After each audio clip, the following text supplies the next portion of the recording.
비명도 이름도 없이 그녀는 세상에서 사라질 뻔했다.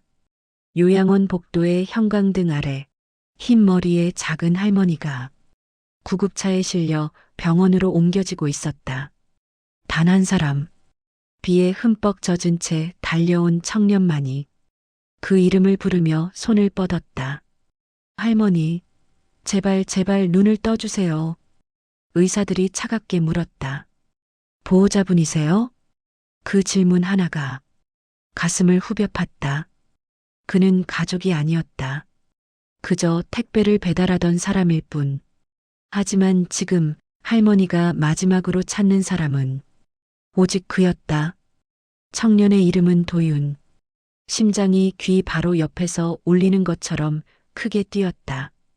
눈물이 비에 섞여 얼굴을 타고 흘렀다. 그 순간 할머니의 손가락이 아주 작고 아주 약하게 도윤의 손을 더듬었다. 얼굴을 간신히 들어 거의 들리지 않는 목소리로 속삭인다. 내 보물. 그 말이 도윤의 시간까지 멈춰 세웠다. 보물? 나는 그저 택배기사일 뿐인데 이 한마디가 곧 모든 진실의 문을 열게 될 줄 그는 전혀 알지 못했다. 이야기 시작 전에 구독과 좋아요 눌러주시면 외로운 누군가에게 작은 기적이 도착할지도 모릅니다. 며칠 전까지만 해도 이렇게까지 울며 매달릴 거라곤 상상도 못했다. 비 내리는 요양원 앞. 도윤은 매일같이 같은 문을 열었다. 26살 택배기사. 빗물에 젖은 작업복, 모서리에 긁혀 핏자국 남은 손등, 허리는 하루가 다르게 굽어갔다. 새벽 5시에 깨어나 밤 10시에 집에 들어가는 삶. 하지만 푹신한 잠자리도 따뜻한 밥상도 없었다. 냉장고엔 남은 김치 몇 조각, 휴대폰에는 미납된 카드값 알림. 어머니는 하루 2탕을 뛰었지만 둘이 모은 월급은 늘 겨우 살아남는 데 쓰였다. 꿈은 없었다. 기대도 없었다. 미래를 생각하면 숨이 막혀왔다. 그런데 하루 중 단 한순간 203동 복도 끝에 있는 201호 문을 두드리는 순간 그는 잠시 다른 사람이 되었다. 그 문 뒤에는 세상 어떤 위로보다 따뜻한 윤금의 할머니가 있었다. 문이 열리면 할머니는 늘 방금 막 웃음을 발견한 사람처럼 두 눈을 반짝이며 말했다. 우리 도윤이 왔네. 그 말은 식지 않는 국 한 그릇처럼 도윤의 마음을 데웠다. 방은 좁고 벽지는 색이 바래고 창문 틈에 바람이 새어 들어왔다. 하지만 그 안에서만큼은 도윤이 누군가의 소중한 손님이었다. 할머니는 늘 이유도 없이 작은 간식을 꺼내왔다. 이거 내가 사는 거야. 그러니까 꼭 받아야 돼. 그 손은 가늘고 떨렸지만 따뜻한 만큼은 누구보다 단단했다. 요양원 직원들은 말했다. 저 할머니 치매 증세 있어요. 필요도 없는 거 계속 사서 쌓아놓고 보는 사람도 없는데 뭐하러 그래요? 도윤은 조용히 웃으며 고개를 저었다. 할머니가 택배를 주문하는 이유는 필요해서가 아니라 누군가가 오길 바라서라는 걸 도윤만은 알고 있었다. 검은색 테이프가 감긴 상자들, 겉에 적힌 조심 스티커, 그것들은 할머니가 세상과 이어진 마지막 다리였다. 그리고 그 다리를 건너 매일 찾아오는 사람은 도윤뿐이었다.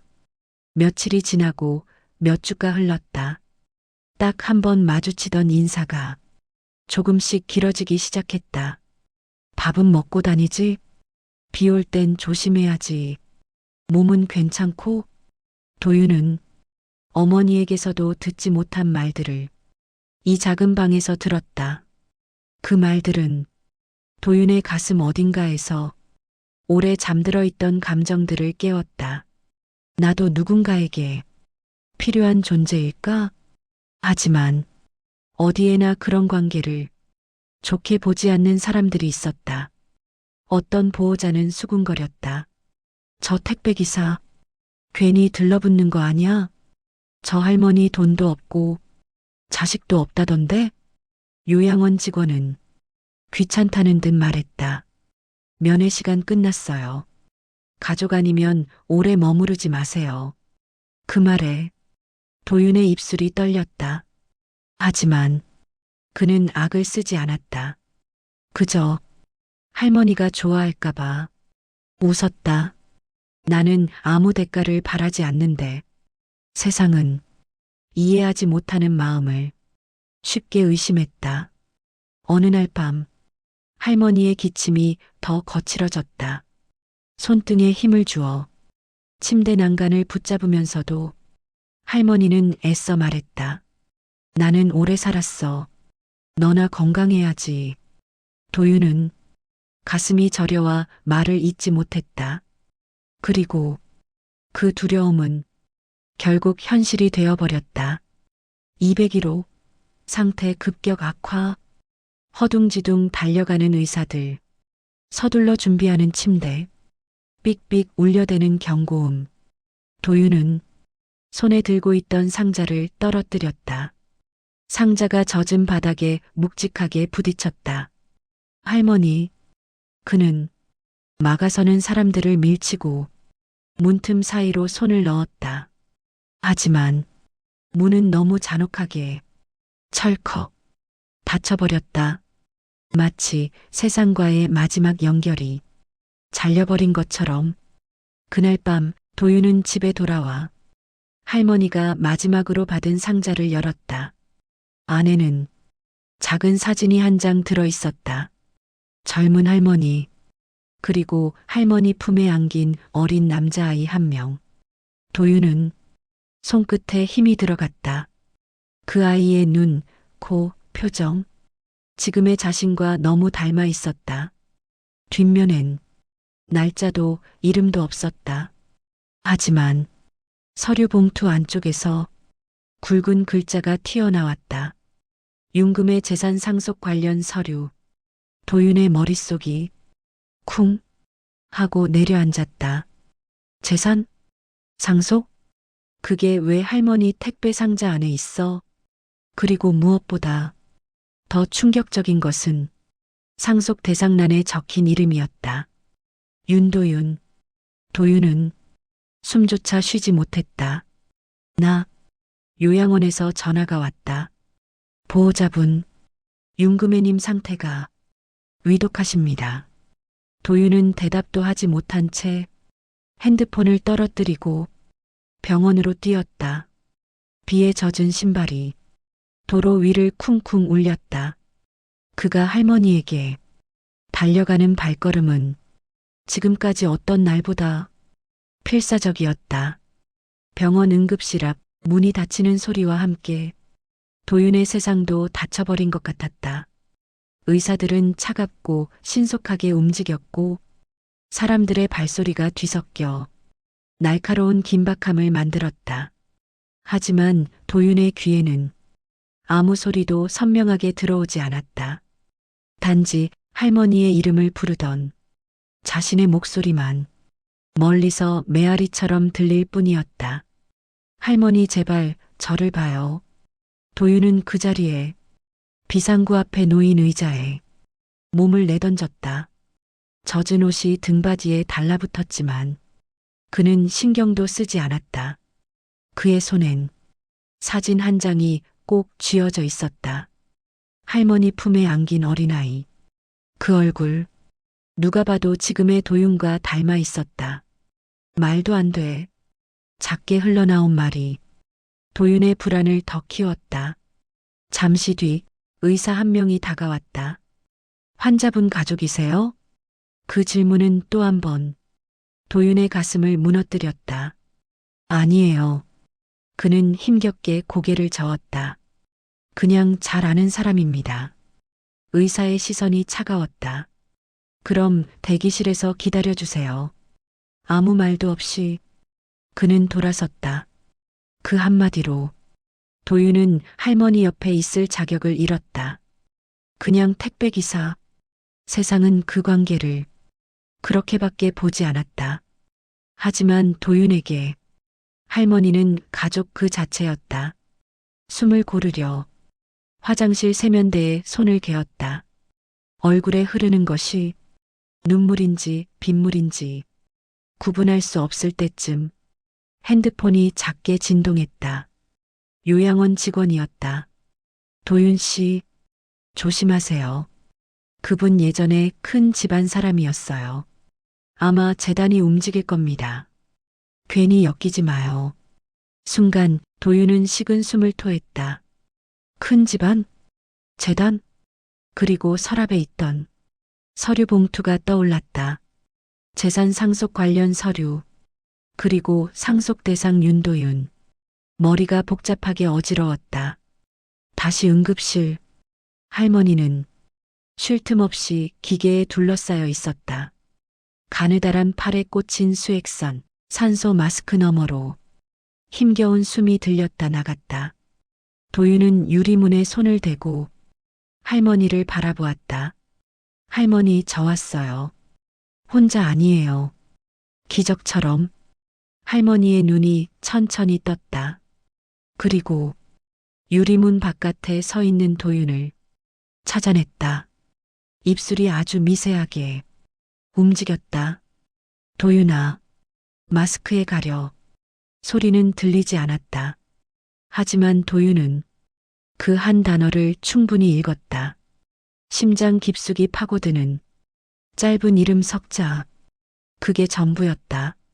도윤은 간호사에게 부탁했다. 할머니가 저를 부르셨어요. 잠깐만이라도 안에 들어가게 해주세요. 간호사는 잠시 머뭇거리더니 문을 살짝 열어주었다. 잠깐만이요. 말 걸면 안 돼요. 환자분 안정이 우선이에요. 도윤은 고개를 깊게 숙였다. 그리고 아주 천천히 할머니 옆으로 다가갔다. 손을 조심스레 잡자 얼음처럼 차가운 체온이 손바닥을 파고들었다. 할머니 도윤 왔어요. 할머니의 눈가에 눈물이 한 줄 흘렀다. 산소 마스크에 가로막혀 제대로 말하지 못하면서도 할머니는 마지막 힘을 짜내 속삭이듯 말했다. 미안. 도윤은 고개를 세차게 저었다. 할머니는 아무 잘못 없어요. 정말 아무 잘못도요. 할머니는 또 한 번 눈을 떨구며 천천히 말을 이었다. 지켜주지 못해서 넌 내 보물. 그리고 눈꺼풀이 다시 감겼다. 기계음이 조용히 길게 울렸다. 간호사들은 다시 들어왔고 도윤은 뒤로 물러섰다. 복도 끝으로 걸어가는데 누군가 그의 팔꿈치를 잡았다. 정장 차림의 양복 남자 2명. 윤도윤 씨죠? 도윤은 깜짝 놀라며 고개를 돌렸다. 아네.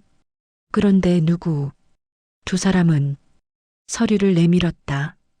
우리는 재단 법률팀입니다. 윤금의 여사님의 상태가 위독하여 긴급히 상속 및 후속 조치를 진행하러 왔습니다. 상속? 도윤의 눈이 흔들렸다. 남자들이 말없이 서류 표지를 가리켰다. 윤금의 전 재산 상속 절차, 그리고 그 아래에 적힌 한 줄. 상속 대상 윤도윤. 도윤은 숨이 막혔다. 저는 가족이 아니에요. 남자들은 웃음도 없이 대답했다. 그건 법적으로 곧 바뀔 겁니다. 도윤은 고개를 절레절레 흔들었다. 돈 때문에 온 게 아닙니다. 저는 그냥 할머니가 걱정돼서. 하지만 남자는 다른 의미로 말했다. 그러니까 여사님께서 당신을 선택하신 거죠. 말뜻을 이해하기도 전에 도윤의 핸드폰이 또 진동했다. 어머니였다. 도윤아, 지금 병원이지? 그 목소리는 눈물로 젖어 있었다. 엄마, 할머니가, 금의 할머니가 왜 제 이름이. 어머니는 짧게 숨을 토했다. 미안해. 너는 그분의 손자야. 도윤은 아무 말도 할 수 없었다. 세상이 뒤집히는 소리가 귀를 찢었다. 손자? 그럼 나는 왜 아무도 말하지 않았던 거지? 눈앞이 흔들리고 그는 벽에 손을 짚었다. 어머니의 떨린 목소리는 계속 이어졌다. 내 아버지는 여사님의 외동아들이었어. 사랑 때문에 가문에서 쫓겨났고 엄마는 너를 지키고 싶어서 그분과 연락을 끊은 거야. 도윤의 머릿속은 순식간에 아득해졌다. 서류 봉투 속 사진, 할머니의 품에 안긴 아이. 그 아이는 바로 도윤 자신이었다. 도윤이 병실 유리문에 기대 할머니를 바라보았다. 할머니 왜 지금까지 아무 말도 안 했어요? 왜 저를 찾았어요? 왜 저를 보물이라 불렀어요? 답을 듣기엔 너무 늦어버린 걸까? 유리문 너머 할머니는 조용히 숨을 쉬고 있었다. 언제 멈출지 모르는 위태로운 숨. 도윤은 손을 올렸다. 유리문을 사이에 두고 할머니 손과 맞닿는 자리. 눈물이 차오르며 가슴이 무너졌다. 그때 수술복을 입은 의사가 나와 짧게 말했다. 환자분을 잠시 가족 면담실로 이동합니다. 상태가 좋지 않으니 최악을 대비해야 합니다. 그 말은 도윤의 귀를 날카롭게 찔러 온몸을 절망으로 얼어붙게 만들었다. 가족 면담실 문이 열리고 재단 측 남자 둘이 먼저 걸어 들어갔다. 도윤은 뒤따라 들어가며 손을 꼭 쥐었다. 면담실 안에는 할머니의 상태를 설명하던 의사, 그리고 도윤과 양복 남자 둘. 공기는 무겁게 가라앉아 있었다. 의사는 짧게 말했다. 환자분은 언제든 임종하실 수 있습니다. 원하시는 분은 마지막으로 인사하세요. 도윤은 그 말이 심장 한복판을 찌르는 것처럼 아팠다. 하지만 재단 측 남자는 그저 고개를 끄덕일 뿐 표정 하나 변하지 않았다. 저 사람들 할머니가 돌아가시는 게 오히려 필요해 보인다. 도윤의 속에서 본능적인 경계심이 일었다. 간호사가 도윤에게 작게 말했다. 잠깐 환자분 손 한번 꼭 잡아드릴까요? 도윤은 말없이 고개를 끄덕였다. 병실에 들어서자 할머니는 여전히 눈을 감고 힘겨운 숨을 쉬고 있었다. 도윤은 조심스럽게 손을 올려 할머니의 손등을 만졌다. 얼음처럼 차가운 손. 하지만 그 손엔 평생 누군가를 지키려고 애쓴 굳은 살이 남아 있었다. 할머니, 제가 왔어요. 하루만이라도, 아니, 1시간만이라도 더 버텨주세요. 대답은 없었다. 병실 밖 재단 측 남자가 다가왔다. 윤도윤 씨, 잠깐 시간을 내주시죠. 회의실로 안내되자 긴 테이블, 왜인지 부담스러운 조명 아래 문서가 펼쳐졌다. 여사님께서 남기신 유언장이 있습니다. 모두 당신에게 상속된다는 내용이죠. 도윤은 양손을 꽉 쥐었다. 저는 상속받을 생각 없습니다. 재단 측은 웃던 표정도 없이 서류를 거칠게 내밀었다. 그런 말씀을 하는 순간 상속권이 재단 이사진으로 넘어갑니다. 그래도 저는 할머니를 위해 온 거지 돈을 위해 온 게 아니에요. 남자는 미묘하게 비웃듯 말했다. 그래서 여사님이 당신을 선택한 겁니다. 서류를 넘기던 남자의 손이 멈췄다. 한 문장, 붉은 잉크로 적혀 있었다. 상속 이후 사랑. 남자의 눈빛이 흔들렸다. 여사님은 당신이 돈을 원치 않는다는 걸 이미 알고 계셨습니다. 그래서 더더욱 당신에게 맡기고 싶었던 겁니다. 그 말에 도윤의 가슴이 또 한 번 흔들렸다. 하지만 그는 이해할 수 없었다. 왜, 왜 나에게 모든 걸? 면담이 끝나고 복도로 걸어 나오는데 누군가 도윤의 팔을 붙잡았다.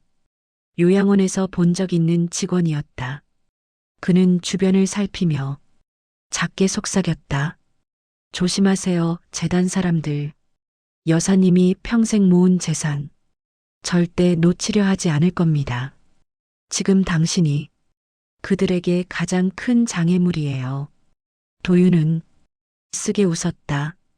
저는 물려받을 이유도 자격도 없는데요. 직원의 표정은 단호했다. 여사님께는 당신 말고 자격 있는 사람이 없었어요. 밤이 깊어졌다. 중환자실 불빛만 복도를 희미하게 밝혔다. 도윤은 병실 유리문 앞에 앉아 할머니를 바라보았다. 머릿속이 온갖 질문으로 가득했다. 왜 나를 찾았을까? 왜 지금껏 숨겼을까? 왜 보물이라 불렀을까? 사진 속 그 어린아이는 정말 나인가? 답을 줄 사람은 누워있는 그 한 사람뿐이었다. 그런데 시간이 얼마 남지 않았다. 핸드폰이 진동했다. 어머니였다. 엄마. 목소리만 들어도 울음이 북받쳤다. 정말이에요? 제가 할머니 손자였던 거. 어머니는 잠긴 목소리로 말했다. 그래. 내 아버지는 그 집안의 외동아들이었어. 가문의 기대를 버리고 엄마를 선택했지. 그래서 버림받은 거예요? 그래서 우린 숨어야 했어. 너를 지키고 싶어서 가족이라는 이름을 숨기고 살았어. 도윤은 벽에 이마를 기댔다. 할머니는 왜 찾았어요? 왜 지금? 어머니는 말을 잇지 못했다. 한참 후에 조용히 말했다. 그분은 마지막까지 내가 행복하길 바랐어. 그게 그분이 평생 붙잡았던 유일한 희망이었어. 그 말은 도윤의 심장을 조용히 찢어 놓았다. 병실 문이 열리고 의사가 나왔다. 가족분, 마지막 인사하세요. 도윤은 숨이 멎는 것 같았다. 할머니를 잃을 준비는 하지 않았는데 그는 조용히 병실로 들어갔다. 할머니의 얼굴은 믿을 수 없을 만큼 평온했다. 세상과 싸우던 삶을 내려놓고 겨우 숨을 쉬고 있었다. 할머니, 저예요. 눈물은 멈출 수 없었다. 할머니의 눈꺼풀은 다시 열리지 않았다.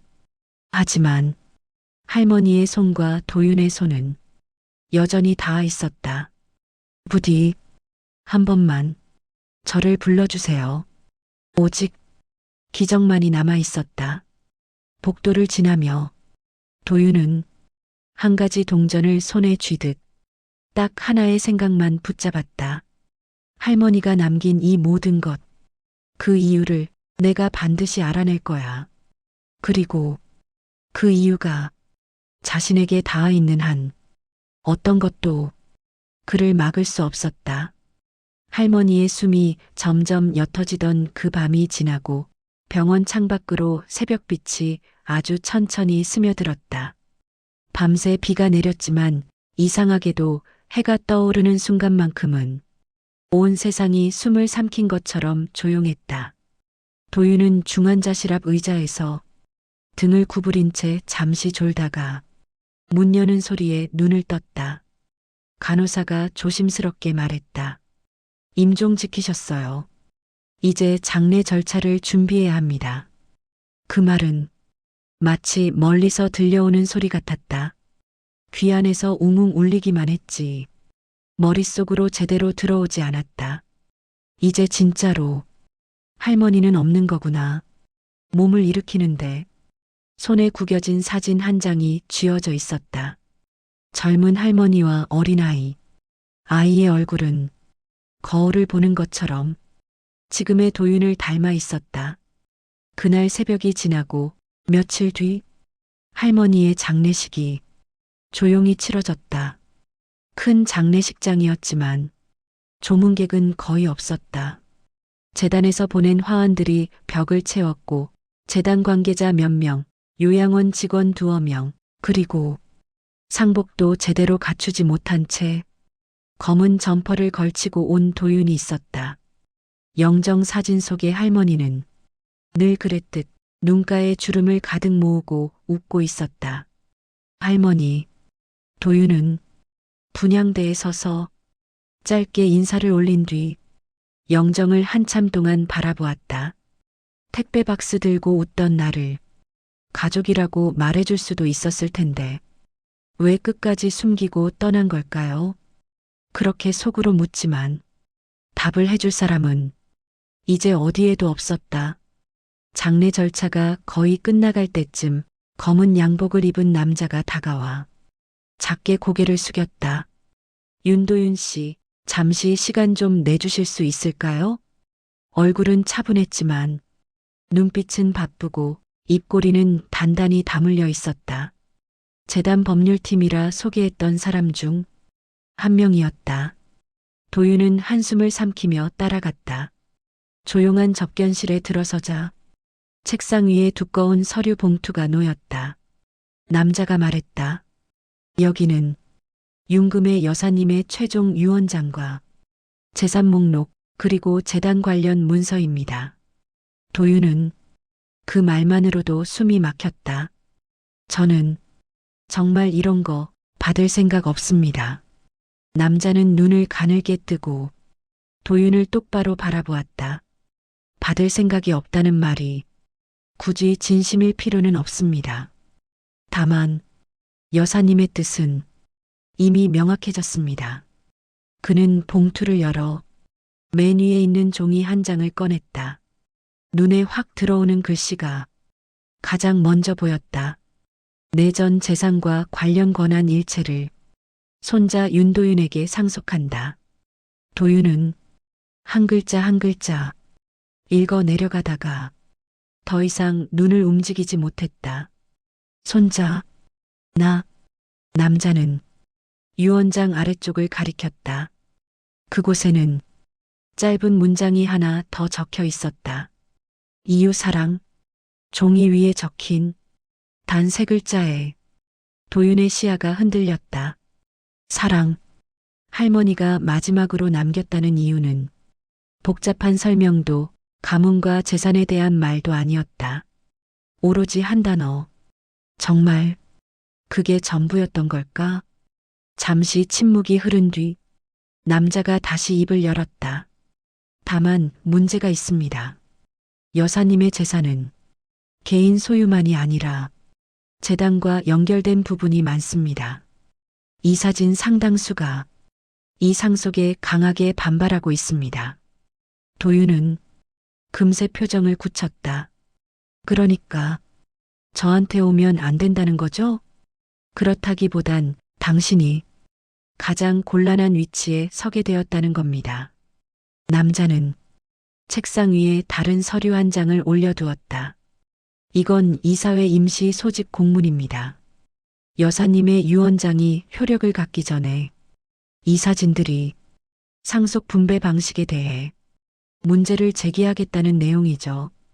도윤은 순간 웃음도 분노도 나오지 않았다. 할머니가 세상을 떠난 날 사람들은 벌써 남은 것들을 나눌 생각부터 하는구나. 며칠 뒤 몇 주가 흘렀습니다. 장례를 마치고 일상으로 돌아오려 했지만 일상은 이미 예전 같지 않았다. 택배차를 몰고 다니는 동안에도 배송지 목록 사이사이 요양원 201호라는 글자가 아직 지워지지 않은 것처럼 자꾸만 눈앞에 아른거렸다. 손이 자동으로 그 주소를 찾는 습관은 쉽게 없어지지 않았다. 오늘도 마지막 배송을 끝내고 허리를 펴려는데 휴대폰에 낯선 번호가 떴다. 여보세요? 윤도윤 씨 맞으시죠? 재단입니다. 내일 이사회에서 부를 예정이니 참석해 주셔야 합니다. 담담한 말투였지만 사실상 통보에 가까웠다. 제가 꼭 가야 하나요? 저는 거절하고 싶습니다. 유 원장의 이름이 올라간 이상 당신은 이미 이해 당사자입니다. 오지 않으시면 당신이 없는 자리에서 당신 몫을 이야기하게 됩니다. 과연 그걸 원하십니까? 전화를 끊고 나니 심장이 이상하게 뛰었다. 원하지 않아도 피할 수 없는 자리, 할머니가 남긴 것들이 감사함이 아니라 점점 무거운 짐처럼 느껴졌다.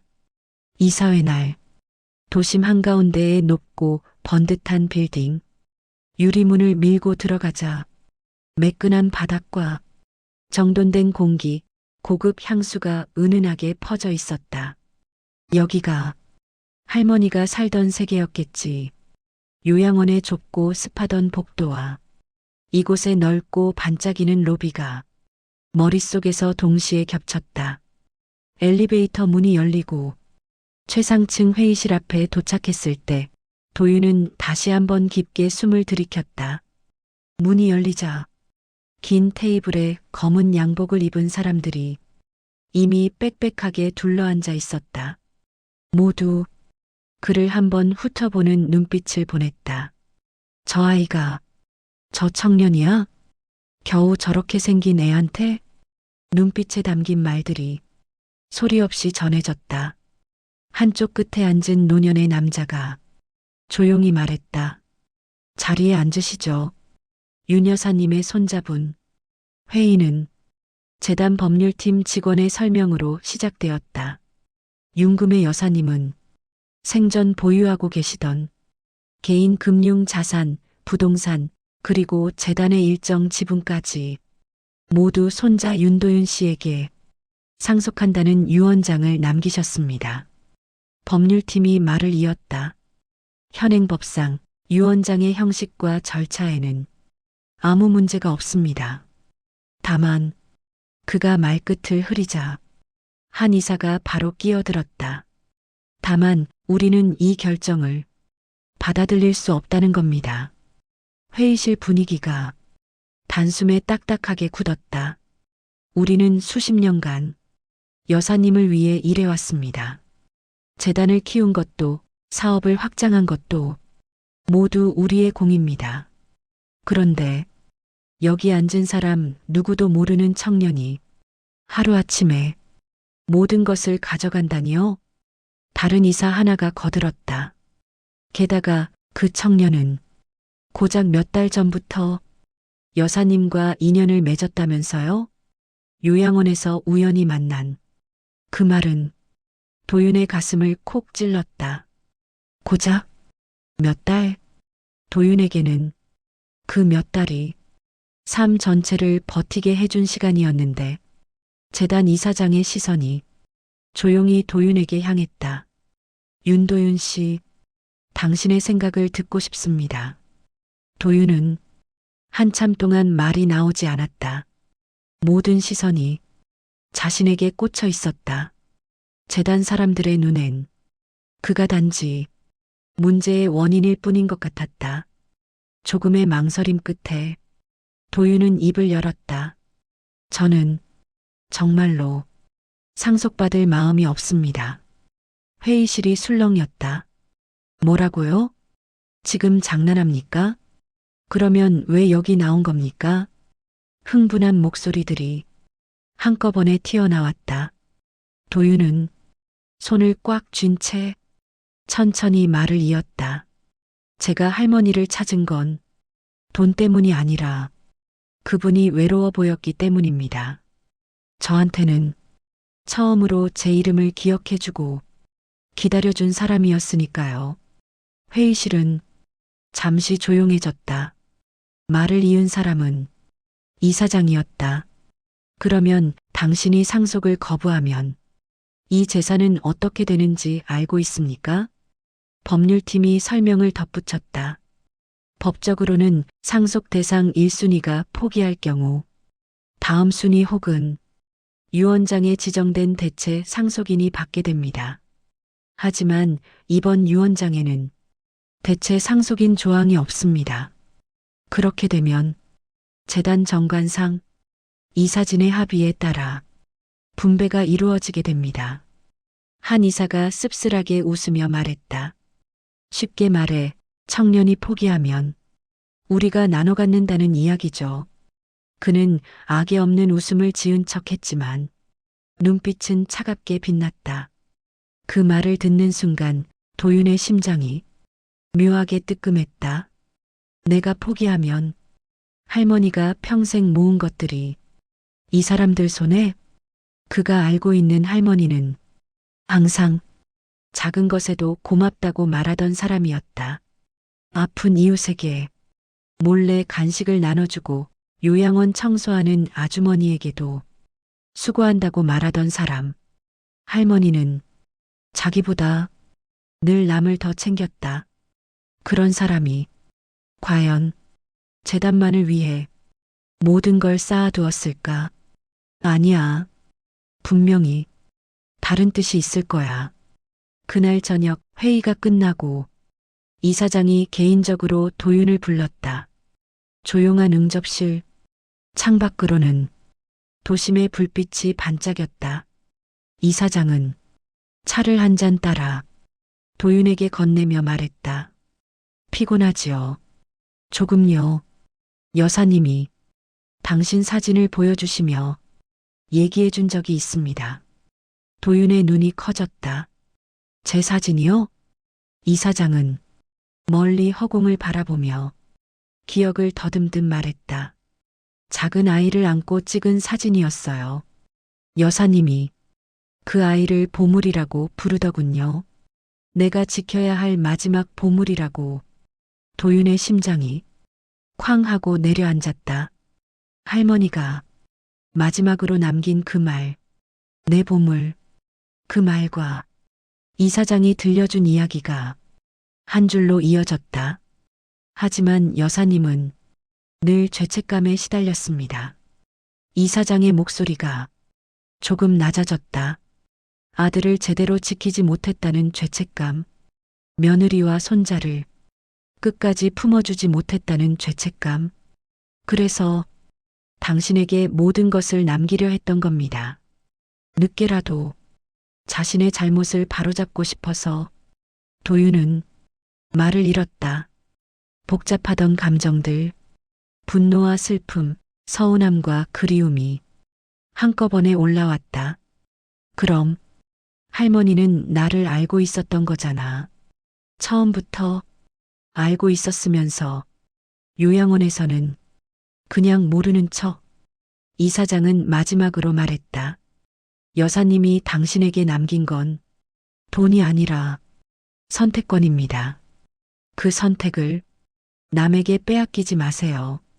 요양원 앞 좁은 골목길에서 우산 없이 비를 맞으며 웃어주던 할머니의 모습과 도심 빌딩 꼭대기에서 수많은 재산 목록에 둘러싸인 명예 이사장 윤금혜의 모습이 도윤의 머릿속에서 겹쳤다. 둘 중 어느 쪽이 진짜 할머니였을까? 아니면 둘 다 할머니의 한 부분이었을까? 답을 찾으려면 결국 할머니가 남긴 것을 직접 들여다볼 수밖에 없었다. 그날 밤 집으로 돌아온 도윤은 책상 위에 요양원 상자에서 건져온 사진과 서류를 늘어놓았다.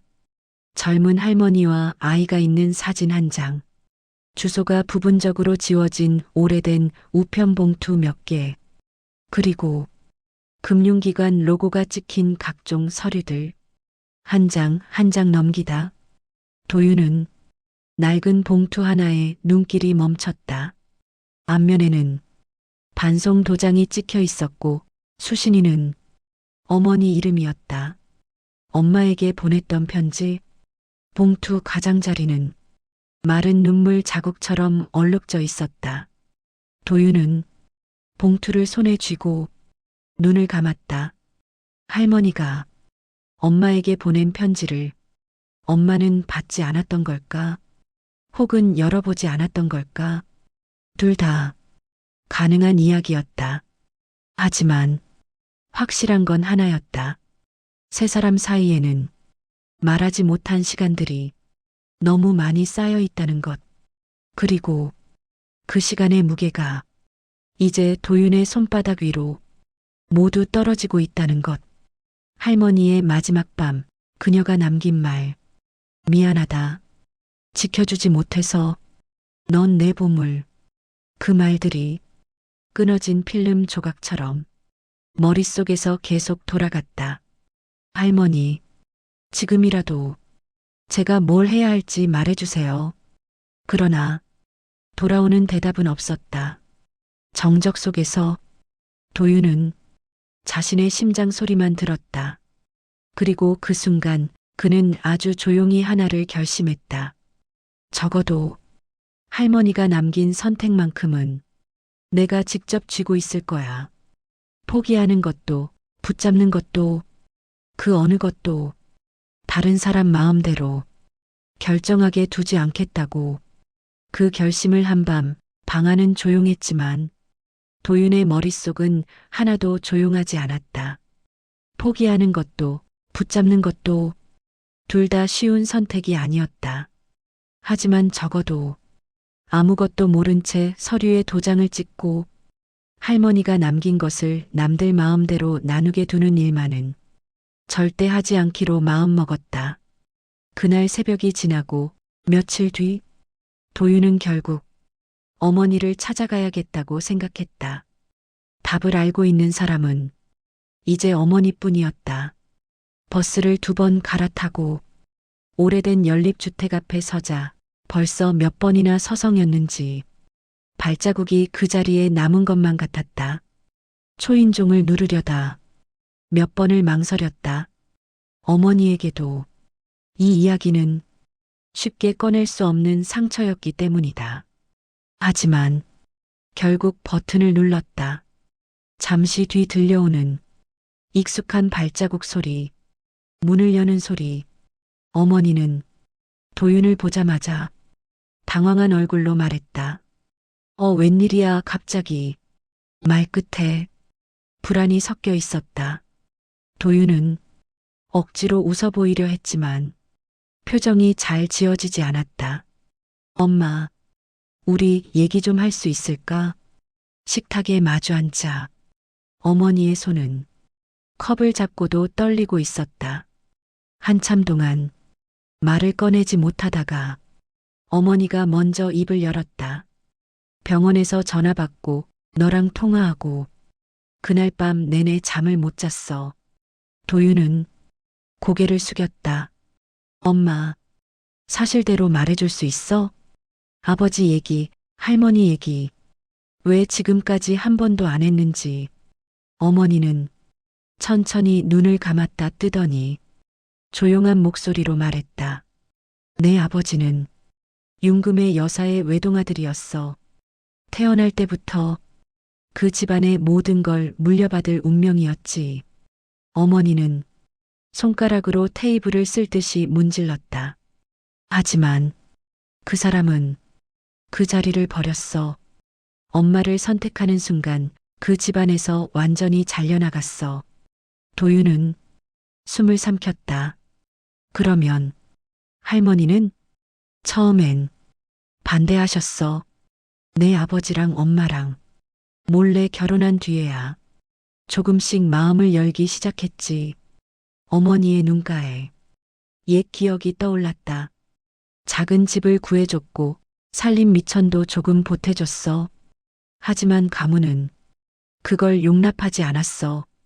가문 사람들은 아버지를 불러 가문의 이름을 지키기 위해서는 정상적인 혼인 관계가 필요하다며 어머니와의 관계를 정리하라고 말했다. 아버지는 단호히 거절했다.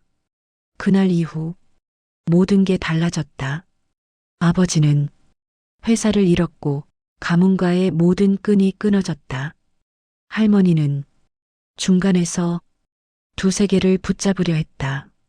아들을 잃지 않기 위해, 손자를 지키기 위해 가문과 싸우고 또 설득했다.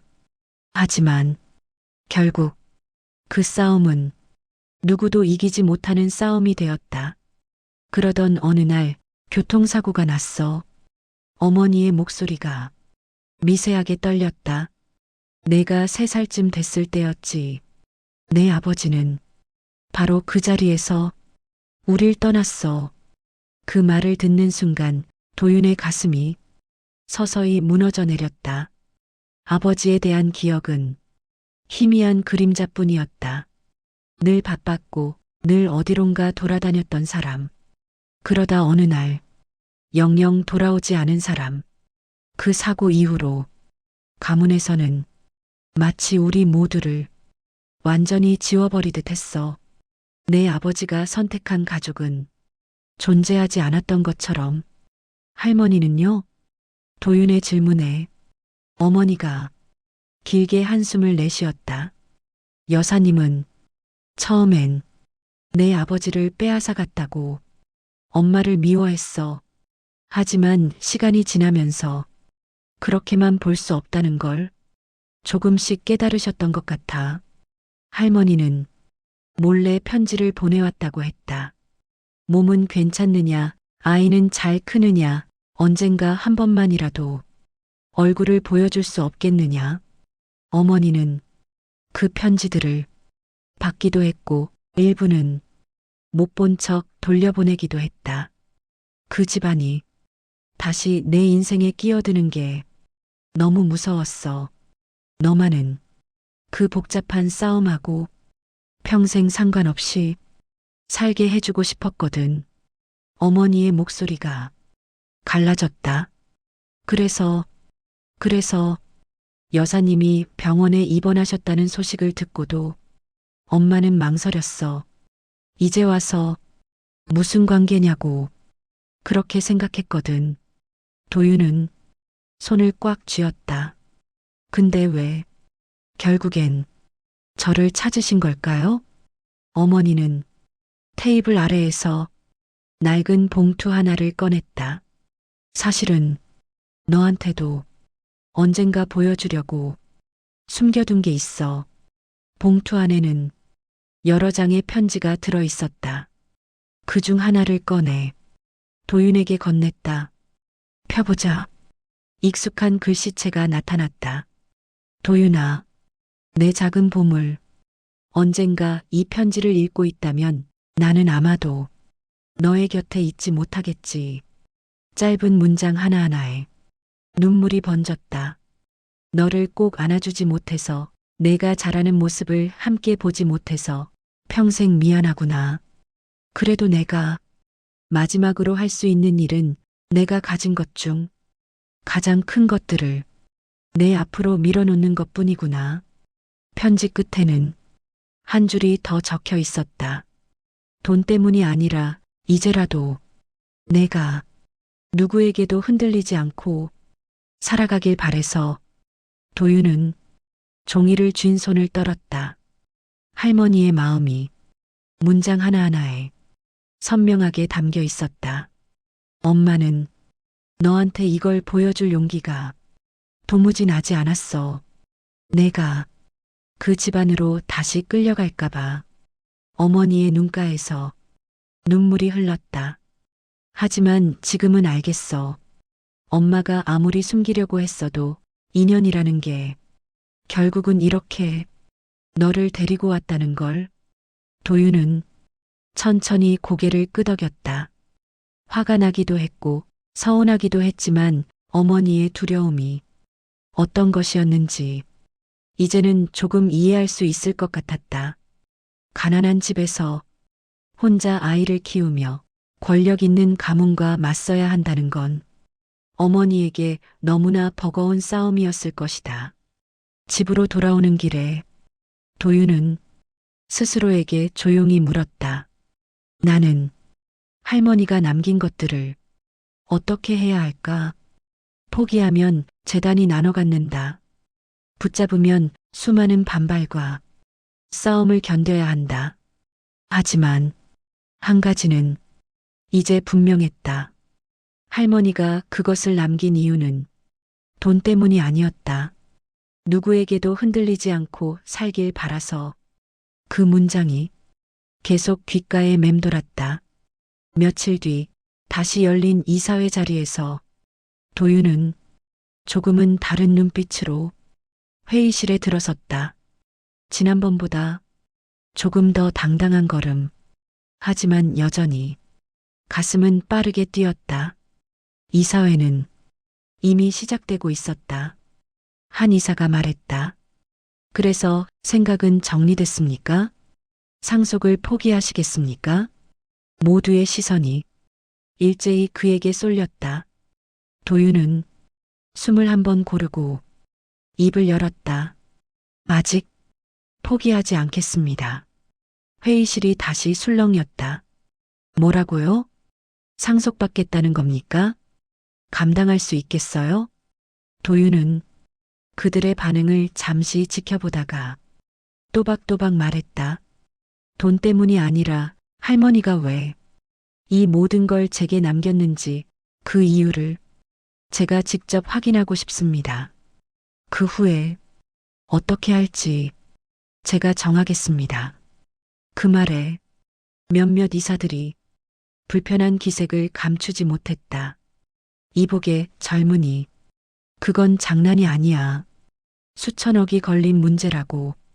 그래서 더더욱 제 마음대로 포기할 수 없습니다. 재단 이사장이 가볍게 손을 들어 소란을 잠재웠다. 좋습니다. 그렇다면 우리는 여사님이 생전에 준비해 두신 자료들을 그에게 공개하는 게 맞겠군요. 법률팀 직원이 조심스럽게 말했다. 이사장님, 그 자료까지 넘기는 건 여사님이 언젠가 이 아이가 찾아오면 보여주라고 하신 것들입니다. 지금이 바로 그때겠지요. 그날 저녁 도윤은 재단 비서에게 안내받아 별도의 서류 보관실로 들어갔다. 두꺼운 방화문, 철제 서랍장, 번호 자물쇠, 가운데 서랍 하나가 조용히 열렸다. 안에는 할머니의 명의로 된 수십 개의 파일이 가지런히 정리되어 있었다. 병원 지원 내역, 장학금 지급 기록, 요양원 후원 자료, 그리고 가문 내부 회의록 일부 사본. 도윤은 조심스레 파일 하나를 꺼내 첫 페이지를 넘겼다. 거기에는 믿기 힘든 내용이 적혀 있었다. 가문 이름으로 벌어들인 수익 중 일부를 몰래 떼어 사회적 약자들을 돕는 데 쓰기 위해 할머니가 어떤 방식으로 싸워왔는지, 어떤 식으로 재단 구조를 바꾸려 했는지 정확한 수치와 기록이 그대로 남아 있었다. 할머니는 그냥 돈 많은 사람이 아니었네. 그는 천천히 깨닫고 있었다. 3천억이라는 숫자는 단지 돈의 크기를 말하는 숫자가 아니었다. 누군가 평생을 걸어 지키려 했던 신념의 무게이기도 했다. 파일을 넘기다 도윤은 어느 회의록 한 부분에서 눈을 멈췄다. 손자에 대한 추적 중지 요청, 손자의 안정을 위해 가문과 재단은 어떠한 간섭도 하지 않을 것. 그 문장의 아래에는 윤금혜의 이름과 손글씨 사인이 있었다. 나를 지켜달라고 이미 부탁하셨던 거구나. 그제야 할머니가 마지막 순간에 지켜주지 못해서 미안하다고 한 말에 또 다른 의미가 이해됐다. 그날 밤 서류 보관실을 나오며 도윤은 창가에 잠시 섰다. 도심의 불빛들이 멀리서 반짝이고 있었다. 그 불빛들 사이로 요양원 복도의 희미한 형광등, 비에 젖은 마당, 웃으며 손을 흔들던 할머니의 모습이 겹쳐 보였다. 할머니, 제가 이 길을 어디까지 갈 수 있을지 모르겠어요. 하지만 적어도 누가 대신 결정하게 두지는 않겠습니다. 그는 마침내 결심했다. 할머니가 남긴 수많은 선택의 조각들, 그 조각을 모아 어떤 모양을 만들어낼지는 이제부터 자신에게 달려 있었다. 그리고 조금 더 깊은 곳에 숨겨져 있던 마지막 비밀이 서서히 모습을 드러낼 준비를 하고 있다는 사실을 그는 아직 알지 못했다.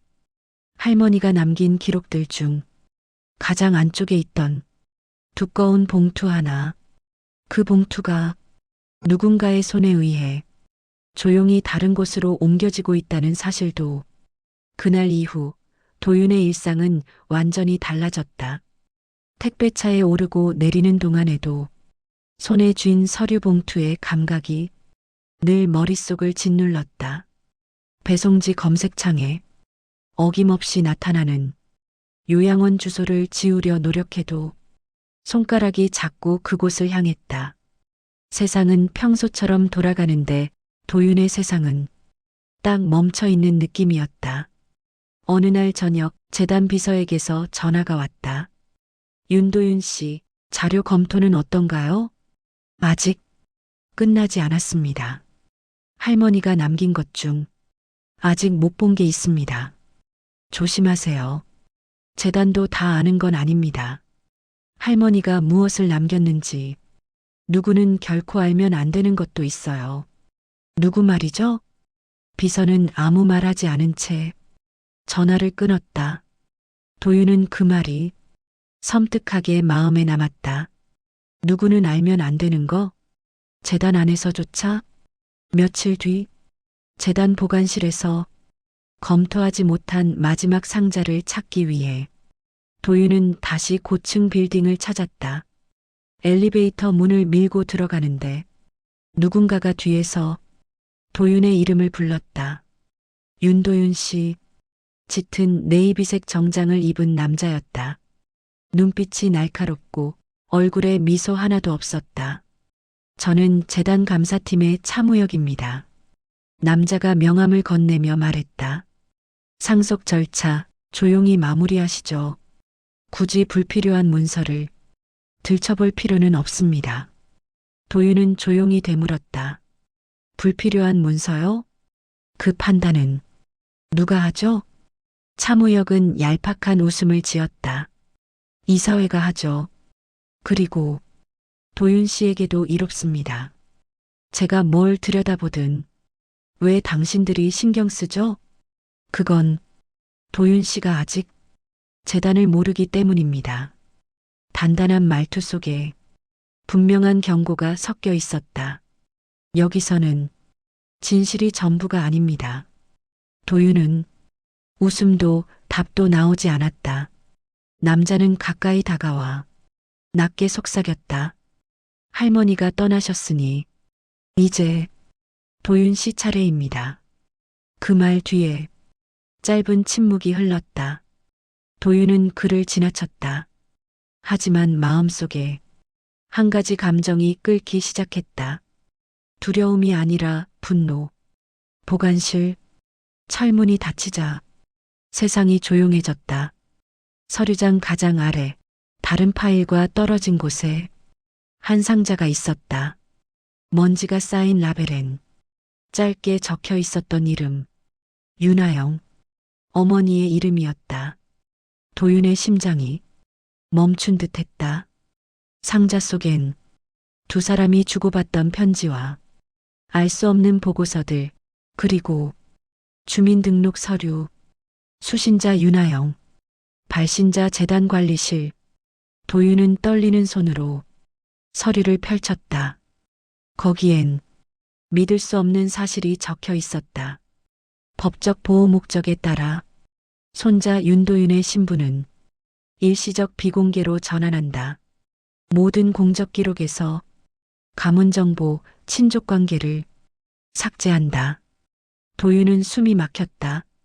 내 이름에서 할머니가 지워진 게 아니라 할머니가 나를 지웠던 거구나.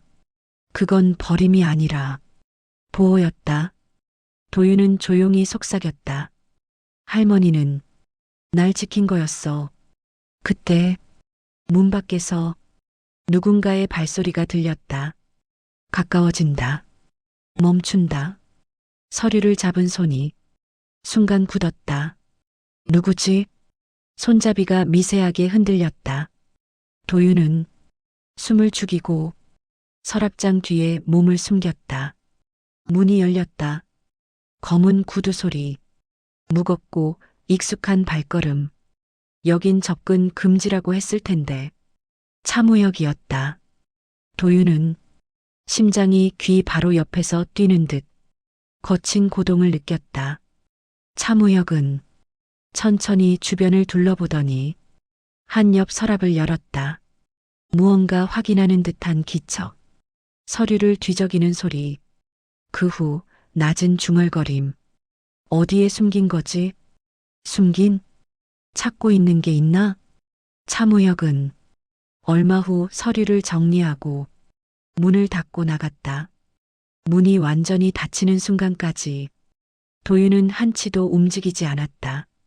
그리고 그가 남긴 말이 뇌리에 박혔다.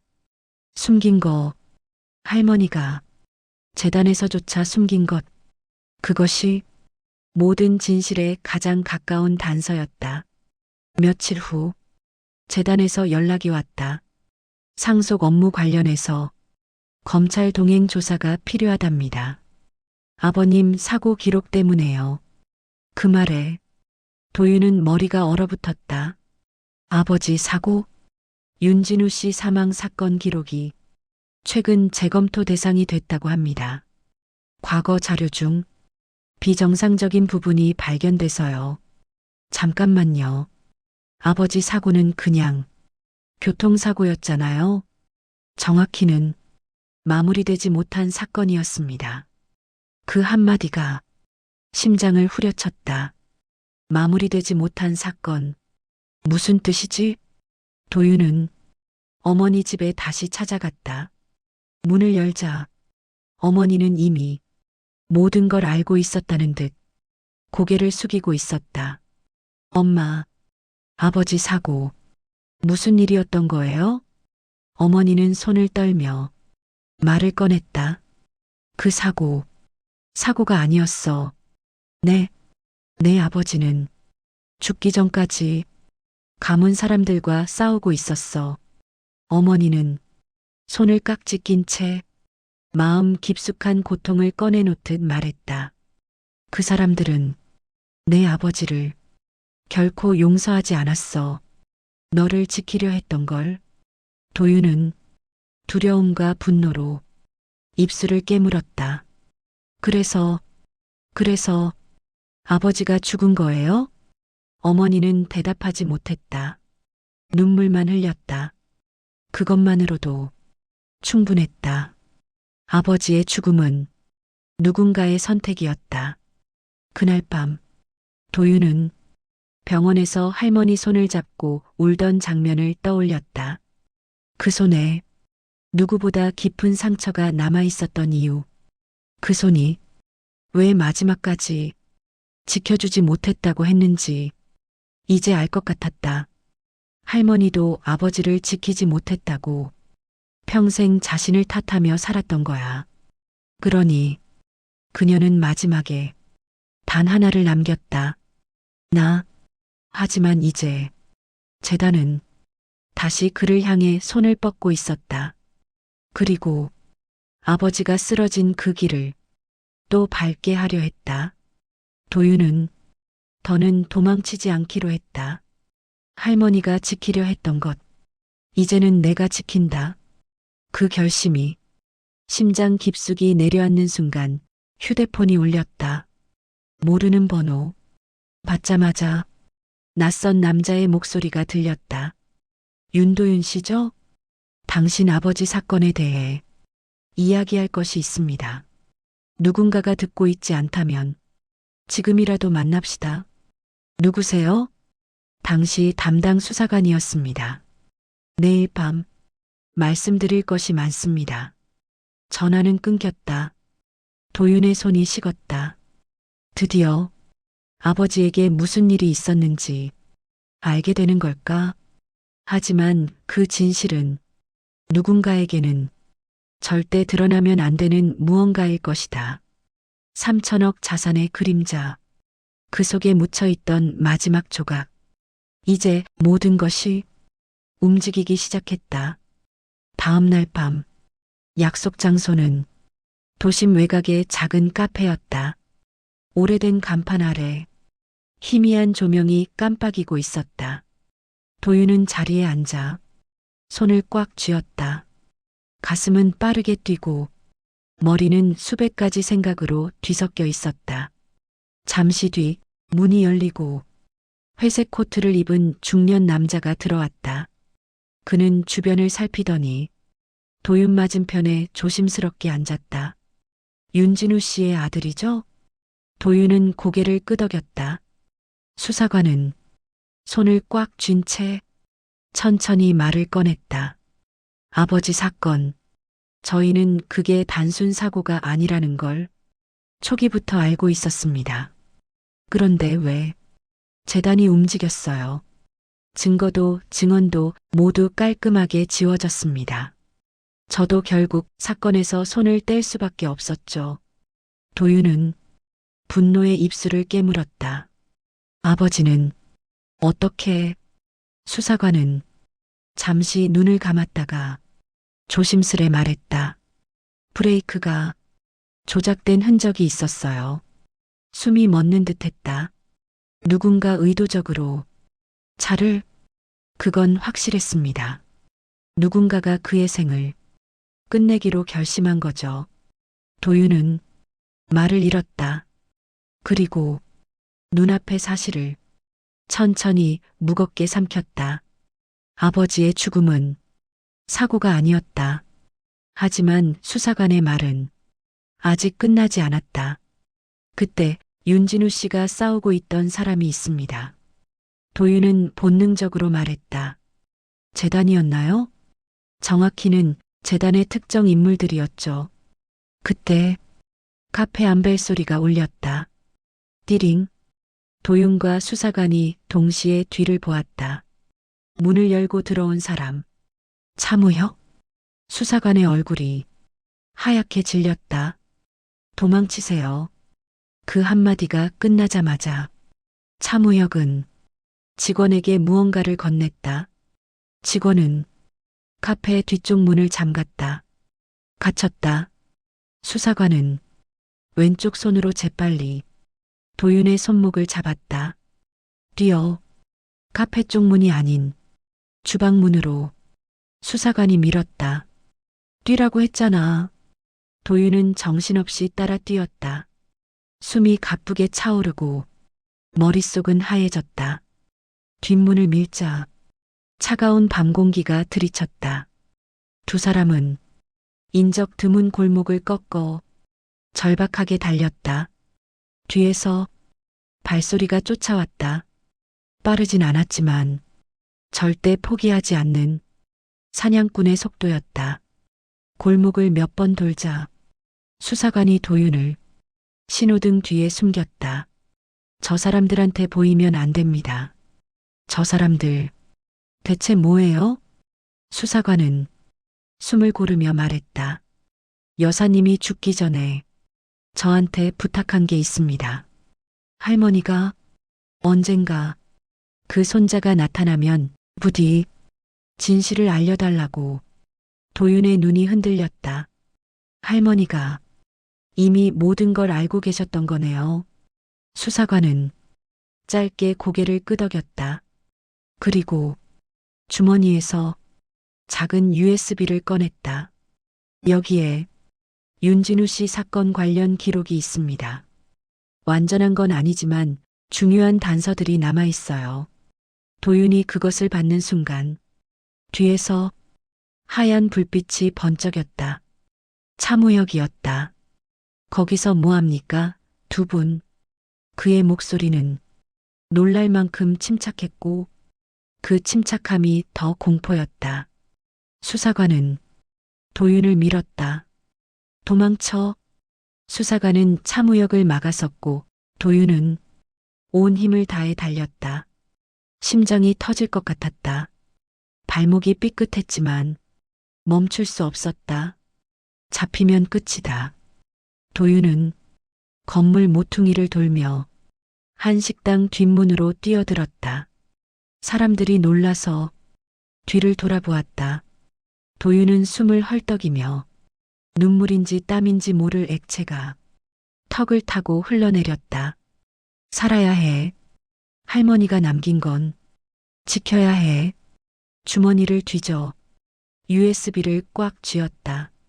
한참을 달려 남자와 장실 문을 잠갔다. 문에 기대 주저앉자 다리가 떨려 멈출 수 없었다. 손에서 USB가 떨어져 바닥에 굴렀다. 그 작은 USB가 지금 세상에서 가장 무거운 물건처럼 느껴졌다. 이 안에 아버지의 진실이 있다. 그러나 또한 누군가의 범죄가 있다. 그리고 그 누군가는 지금 도윤을 따라오고 있었다. 핸드폰이 울렸다. 숨을 멈추고 확인했다. 어머니였다. 도윤아, 어디야? 괜찮아? 소리를 꾹 눌러 담으며 도윤은 떨리는 목소리로 말했다. 엄마, 미안해요. 조금만 기다려요. 말을 하던 중 화장실 천장에 빛이 스며들어왔다. 누군가 문 밖에 있다. 천천히 발소리가 다가왔다. 멈췄다. 손잡이가 흔들렸다. 윤도윤 씨, 차무혁의 목소리. 문 하나 사이에 그가 있었다. 도윤은 입술을 꽉 깨물었다. 문이 천천히 밀렸다. 잠금 장치가 기어코 비틀리기 시작했다. 끝인가? 도윤은 USB를 꽉 쥐고 눈을 감았다. 그때 화장실 창문이 세게 흔들렸다. 도윤, 낯익은 목소리. 재단 이사장이었다. 여기서 나와. 빨리. 차무혁이 순간 멈칫했다. 도윤은 창문 너머로 손을 뻗었다. 이사장이 그의 손을 움켜잡았다. 당장 나와. 도윤은 겨우 창밖으로 몸을 던졌다. 차무혁의 손이 문을 박차며 튀어나오려는 순간 이사장이 차를 몰아 도윤을 태우고 빠르게 자리를 떠났다. 어둡고 좁은 골목을 벗어나 차가 속도를 올렸다. 도윤은 숨을 헐떡이며 차 조수석에 몸을 웅크렸다. 이사장님, 왜 저를... 이사장은 앞을 보며 단단하게 말했다. 여사님이 마지막으로 하신 부탁입니다. 무슨 부탁이요? 이사장의 목소리가 조금 떨렸다. 내 손자를 2번 잃지 말아달라고. 도윤의 눈가가 젖었다. 2번? 이사장은 천천히 고개를 끄덕였다. 한 번은 아들을 잃은 거고 2번째는 손자를 잃은 거니까. 도윤의 손이 USB를 더욱 세게 쥐었다. 할머니의 마지막 부탁, 아버지의 진실, 재단의 어두운 그림자, 모든 것이 한 점으로 모이며 도윤은 진심으로 깨달았다. 나는 지금 단순히 상속을 받는 게 아니다. 희생된 사람들의 마지막 희망을 이어받는 거다. 차가 멈췄다. 도윤은 창문 밖을 봤다. 눈앞에는 어둡고 오래된 창고 같은 건물이 있었다. 이사장은 도윤을 향해 쫓아 돌아보지 않고 말했다. 여기서 다른 사람을 기다릴 겁니다. 누구를요? 이사장은 짧게 대답했다. 여사님이 당신을 위해 남긴 진짜 마지막 단서. 도윤의 손끝이 저릿했다. 문이 열렸다. 차에서 내린 도윤은 깊은 숨을 들이쉬었다. 여기가 진실의 문 앞이다. 이제 그 문을 열 선택을 해야 하는 사람은 도윤 자신이었다. 창고 안은 생각보다 넓었다. 낡은 형광등이 윙하는 소리를 내며 깜빡이고 있었고 바닥에는 오래된 먼지가 얇게 깔려 있었다. 도윤은 문을 지나 안으로 한 걸음 들어갔다. 손에는 여전히 작은 USB를 꼭 쥔 채였다. 몇 초 뒤 안쪽 어둠 속에서 누군가의 발소리가 들려왔다.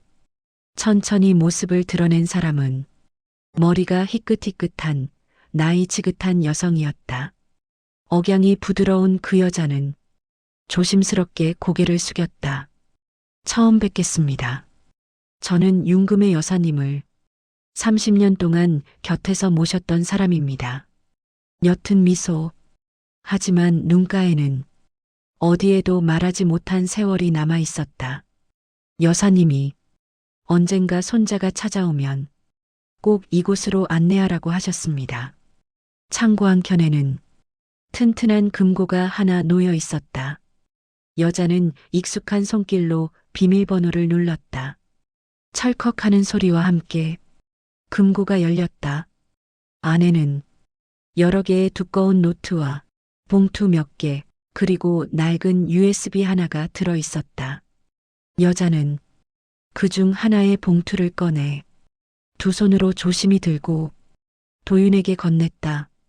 이건 여사님이 마지막까지 당신에게 전해달라고 남긴 편지입니다. 봉투 앞면에는 익숙한 글씨가 적혀 있었다. 내 보물 도윤이에게. 손이 저릿해졌다. 마음 한가운데가 조용히 떨렸다. 봉투를 열자 손편지 특유의 잉크 냄새가 났다.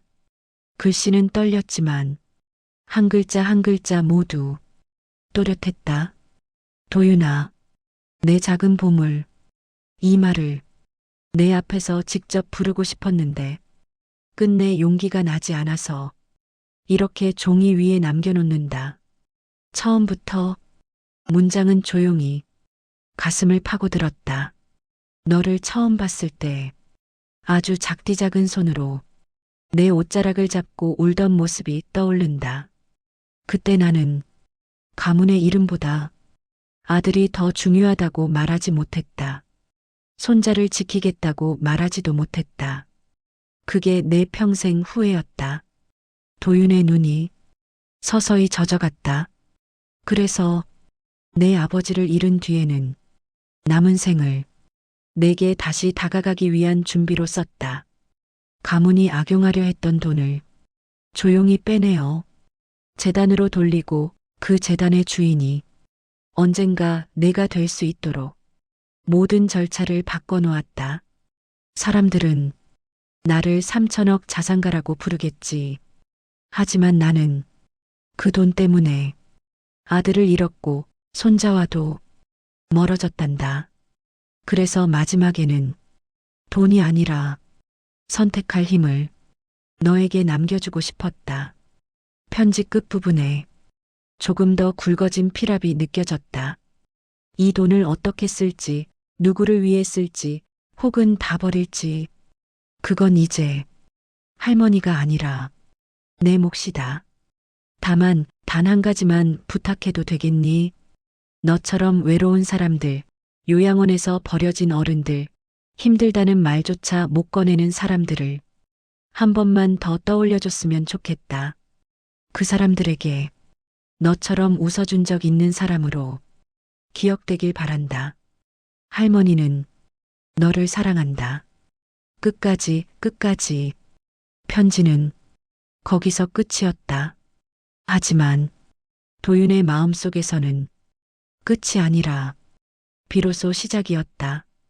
옆에서 지켜보던 여자가 조심스럽게 말을 이었다. 여사님은 당신이 상속을 받으라고 강요하지 않으셨습니다. 그저 결정할 수 있는 힘만은 빼앗기지 말라고 하셨죠. 여자는 금고 안에서 또 다른 파일 하나를 꺼냈다. 이건 당신 아버님 사고 직전에 작성된 여사님 개인 기록입니다. 정식 문서는 아니고 본인의 죄책감과 고민이 그대로 적힌 일지에 가깝죠.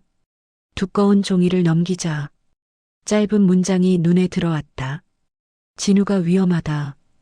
가문은 나를 압박하고 나는 진우를 설득하지 못했다. 결국 그를 지키지도 못하고 그의 아내와 아이를 지키지도 못했다. 거기엔 이름이 적혀 있었다. 가장 강하게 압박하는 사람 차무혁? 이름은 가려져 있었지만 누구를 가리키는지 이제는 분명했다. 창고 밖 어둠이 더 짙어졌다. 여자는 등잔 같은 작은 스탠드를 켜고 조용히 말했다. 재단 안에서도 여사님 편을 든 사람은 몇 안 됩니다. 하지만 당신이 이걸 알고도 아무것도 하지 않는다면 말을 끝내지도 않았는데 도윤이 고개를 저었다. 할머니가 목숨 걸고 남긴 건데 저 혼자 무섭다고 모른 척할 순 없을 것 같아요. 여자는 잠시 미소를 지었다. 여사님이 그 말을 듣고 싶으셨을 겁니다. 며칠 뒤 검찰청사 언론에는 아직 어떤 기사도 나지 않았다. 하지만 건물 안에서는 이미 커다란 일이 시작되고 있었다. 재단 이사장, 여사님 곁에 있던 비서, 그리고 도윤. 세 사람은 각자 들고 온 자료를 하나씩 꺼내 놓았다. USB에 담긴 아버지 사건 관련 기록, 할머니가 남긴 개인 일지와 메모, 재단 자금 흐름을 증명하는 내부 문서. 담당 검사는 처음에는 반신반의하는 표정이었다. 그러나 페이지를 넘길수록 눈빛이 거칠게 변했다. 이 정도면 단순한 가족 싸움이 아닙니다. 검사의 목소리는 단단하게 가라앉아 있었다. 교통사고 위장, 재단 자금 횡령, 권한 남용. 여러 사건이 한 줄로 이어져 있습니다. 재단 이사장도 조용히 말을 보탰다. 우리는 여사님의 뜻을 이제야 제대로 이해하게 됐습니다. 가문이 아니라 가난한 사람과 버려진 어르신들을 위해 재단이 존재해야 한다는 뜻 말입니다. 그날 밤 재단 빌딩, 어김없이 이사회가 소집되었다. 하지만 분위기는 전과 달랐다. 검찰 조사 통보를 받은 몇몇 이사들은 얼굴이 하얗게 질린 채 서류를 뒤적였다. 차무혁은 끝까지 태연한 얼굴을 유지하려 애썼다. 이건 명백한 음해입니다. 죽은 사람의 기록과 가짜 문서 몇 장으로 재단을 무너뜨릴 순 없습니다. 그때 문이 열리며 도윤이 들어왔다. 이제는 예전처럼 움츠러들지 않았다. 표정은 여전히 어색했지만 눈빛만큼은 단단해져 있었다. 한 이사가 비꼬듯 말했다. 그래서 이제라도 당신이 상속을 포기하면 모든 게 조용해질 수도 있어요. 도윤은 잠시 그 말을 가만히 들었다. 그리고 천천히 입을 열었다. 할머니가 남긴 걸 돈이라고만 생각하는 사람에게는 그게 편하겠죠. 회의실 공기가 조금씩 흔들리기 시작했다. 하지만 저에게 남긴 건 돈이 아니라 책임이에요. 도윤은 테이블 위에 한 문서를 올려두었다. 이건 제가 작성한 상속 재구성 계획입니다. 사람들은 그 말을 이해하지 못한 듯 얼굴을 찌푸렸다. 재단 명의로 되어 있는 자산은 모두 사회복지 목적에 맞게 재정비합니다. 요양원 지원, 노인 주거, 의료비 지원, 돌봄 인력 처우 개선. 뭐라고요? 그리고 개인 명의로 되어 있는 자산 중 일부만 제가 엄마와 제 삶을 위해 쓰겠습니다. 회의실이 한 번 더 술렁였다. 나머지는 할머니 이름으로 된 새 기금에 넣을 겁니다. 도윤의 목소리가 조금 떨렸지만 단단했다. 이름은 금의 기금으로 할 겁니다. 버려진 어르신들이 다시는 혼자 죽지 않게 하는 기금이요. 누군가 비웃었다. 그래서 당신이 영웅이라도 되겠다는 겁니까? 도윤은 고개를 저었다. 아니요. 그냥 할머니가 못다 한 일을 조금 대신하려는 겁니다. 이사장의 목소리가 조용히 회의실을 가르며 나왔다. 이제 판단은 우리 손을 떠났습니다. 검찰이 할 일을 할 것이고 우리는 여사님이 남긴 뜻을 지키기 위해 무엇을 할지 각자 선택하면 됩니다. 그 말에 차무혁의 눈빛이 단단하게 굳었다. 당신들 그렇게 해서 살아남을 수 있을 것 같습니까? 위협조의 말이었지만 더 이상 그 말에 흔들리는 사람은 많지 않았다. 외부에는 이미 기자들이 대기 중이었고 실시간으로 조사 개시 소식이 전해지고 있었다. 어쩌면 이제야 잘못된 것들이 조금씩 제자리를 찾아가는지도 몰랐다. 몇 달 후 재단은 크게 흔들렸다. 몇몇 이사들은 횡령과 부정 혐의로 재판을 받게 되었고 차무영 역시 아버지 사고와 관련된 증거인멸 혐의로 조사를 피할 수 없었다. 진실은 완벽하게 밝혀지지 못했지만 최소한 침묵 속에 묻히지는 않았다. 그리고 재단의 구조는 조용히 그러나 확실히 바뀌기 시작했다. 도윤은 모든 상속 절차를 마친 뒤 할머니에게 했던 약속대로 엄마와 함께 작은 집으로 이사했다. 낡았지만 채광이 잘 들어오는 집. 창밖에는 작은 나무를 하나 심었다. 봄이 되면 잎이 날 것이고 겨울이 되면 가지가 앙상해질 것이다. 하지만 그 나무는 분명히 그 자리에서 버티고 있을 것이다. 마치 할머니가 평생 그랬던 것처럼. 그리고 어느 날 도윤은 택배 유니폼을 다시 한번 꺼내 입었다. 이제는 생계를 위해서가 아니라 스스로 선택한 하루를 위해서였다. 조용한 요양원 하나. 문 앞에서 그는 작은 상자를 들어 올렸다. 이 요양원은 최근 재단 지원을 받아 시설을 개선한 곳이었다. 방마다 새 침대가 들어왔고 건물 안에는 작은 도서관도 생겼다. 무엇보다 가장 바뀐 건 사람들이었다. 노인들의 얼굴에는 예전보다 조금 더 따뜻한 빛이 돌았다. 그중 한 방 앞에서 도윤은 잠시 멈췄다. 문 안쪽에서 조용히 노랫소리가 들려왔다. 옛날 유행가. 조용히 흥얼거리는 할머니의 목소리. 할머니도 지금쯤이면 이랬겠지. 도윤은 상자를 내려놓기 전에 문을 한번 살짝 두드렸다. 택배 왔습니다. 안에서 느린 발소리가 다가왔다. 아이고, 여기까지 오느라 고생했네. 할머니의 손이 문틈에서 상자를 받아들었다. 도윤은 그 손이 낯선데도 어딘가 겹쳐 보이는 기분이 들었다. 요양원에 버려진 어느 노인. 그리고 그들이 모여 사는 이 공간. 이제 이곳은 누군가에게 버려진 곳이 아니라 다시 살아갈 날들을 준비하는 곳이 되어야 했다. 요양원 마당 한켠 작은 안내판이 하나 세워져 있었다. 이 요양원은 윤금의 기금의 지원을 받고 있습니다. 그 아래 작은 글씨. 버려진 어른이 다시는 혼자 죽지 않도록. 도윤은 안내판 앞에서 한참 동안 서 있었다. 이름을 올린 사람은 이제 이 세상에 없다. 하지만 그 이름이 남긴 뜻은 여전히 여기 있었다.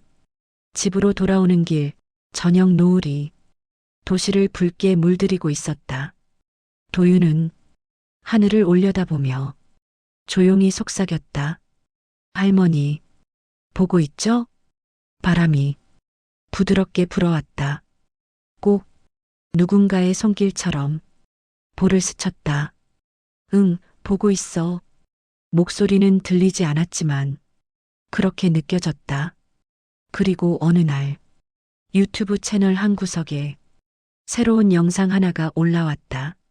썸네일 제목: 요양원에 버려진 할머니, 사실은 3천억 자산가였습니다. 영상은 조용한 목소리로 시작된다.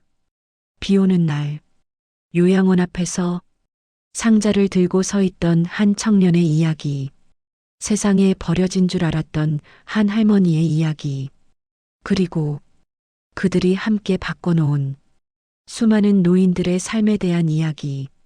마지막 내레이션은 이렇게 끝난다. 요양원에 버려진 한 할머니는 사실 3천억 자산가였을지 모릅니다. 하지만 그분이 정말로 남기고 싶었던 건 돈이 아니라 버려진 사람에게 먼저 손 내미는 한 사람의 마음이었습니다. 혹시 오늘 당신 주변에도 혼자라고 느끼는 사람이 있다면 조용히 안부를 물어봐 주세요. 그 한마디가 누군가에게는 3천억보다 더 큰 선물이 될지도 모릅니다.